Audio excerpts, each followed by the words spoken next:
Zaheerabad MP segment పై Congress special focus పెట్టింది.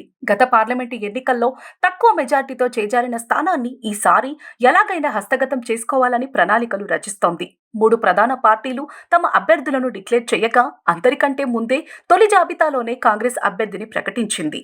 మాజీ MP Suresh Shetkar హస్తం పార్టీ నుంచి పోటీ చేయనుండగా బీజేపీ నుంచి సిట్టింగ్ ఎంపీ బీబీ పాటిల్, బీఆర్ఎస్ నుంచి గాలి అనిల్ కుమార్ బరిలో నిలవనున్నారు.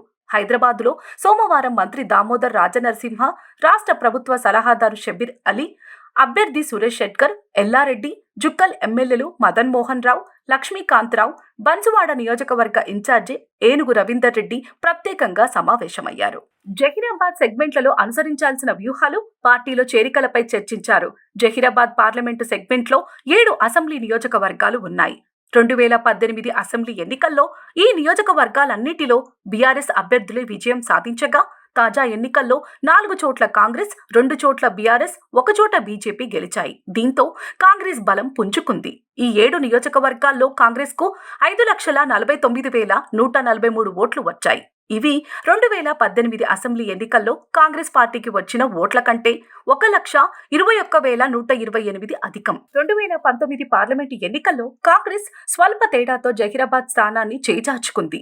ఈ పార్టీ నుంచి పోటీ చేసిన మదన్ మోహన్ రావుకు 4,28,015 ఓట్లు రాగా కేవలం 6,229 ఓట్ల తేడాతోనే అప్పటి బీఆర్ఎస్ అభ్యర్థి బీబీ పాటిల్ విజయం సాధించారు. గతంలో జహీరాబాద్ కాంగ్రెస్ కు కంచుకోటగా ఉంది. దీంతో పార్లమెంటు ఎన్నికల్లో విజయం సాధించి తిరిగి తమ స్థానాన్ని నిలబెట్టుకోవాలనే ఆలోచనలో ఉన్నారు. అసెంబ్లీ ఎన్నికల్లో పోలైన ఓట్ల కంటే ఎక్కువ ఓట్లే సాధించాలనే టార్గెట్తో పనిచేస్తున్నారు. స్టేట్లో తమ పార్టీ అధికారంలో ఉండటంతో కార్యకర్తలు సైతం రెట్టింపు ఉత్సాహంతో పనిచేస్తున్నారు. ఎంపీ ఎన్నికల దృష్ట్యా ఆయా పార్టీలకు చెందిన లీడర్లను కాంగ్రెస్ చేర్చుకునేందుకు ఆ పార్టీ లీడర్లు ఆసక్తి చూపుతున్నారు. కామారెడ్డిలో ప్రభుత్వ సలహాదారు షబ్బీర్ అలీ, ఎల్లారెడ్డిలో ఎమ్మెల్యే మదన్, జుక్కల్లో ఎమ్మెల్యే లక్ష్మీకాంతరావు, బన్సువాడలో నియోజకవర్గ ఇన్ఛార్జి ఏనుగు రవీందర్ రెడ్డి ఆధ్వర్యంలో ముమ్మరంగా చేరికలు జరుగుతున్నాయి.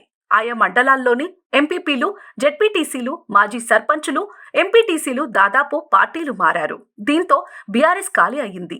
నామినేటెడ్ పదవులపై ఆశలు పెట్టుకున్న స్థానిక లీడర్లు ఎంపీ ఎన్నికల్లో పార్టీ విజయం కోసం క్షేత్రస్థాయిలో తిరుగుతూ ముమ్మర ప్రచారం చేస్తున్నారు.